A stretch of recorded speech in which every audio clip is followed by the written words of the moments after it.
గుళ్ళో పెళ్లి. శేషయ్య ఆఖరి కూతురికి పెళ్లి నిశ్చయమైంది.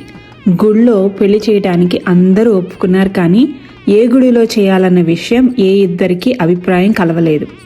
శేషయ్య తమ ఊళ్ళో ఉన్న వెంకటేశ్వర స్వామి గుళ్ళో చేద్దామన్నాడు.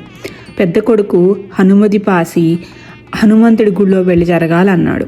శేషయ్య రెండో కొడుకు రామాలయంలోనని పట్టుబట్టాడు. శేషయ్య పెద్ద కూతురు అందరూ దేవుళ్లకు ఆదిదేవుడు వినాయకుడి గుళ్ళోనే పెళ్లి చేయమంది. ఈ కీచులాడు చూసి పెళ్లి కూతురు, పెళ్లి ముహూర్తం పెట్టే జ్యోతిష్కుడినే అడగండి, ఏ గుళ్ళో పెళ్లి చేయమంటాడో తెలుసుకోండి అన్నది.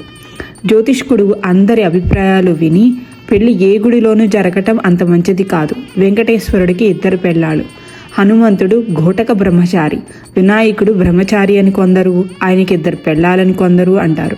పోతే రాముడు అన్ని విధాలా మంచివాడే, కానీ అతన్ని పెళ్ళాడి సీత చూడండి ఎన్ని ఇక్కట్లు పడిందో, నిక్షేపంగా మీ స్వగృహంలోనే పెళ్లి చేయండి అన్నాడు.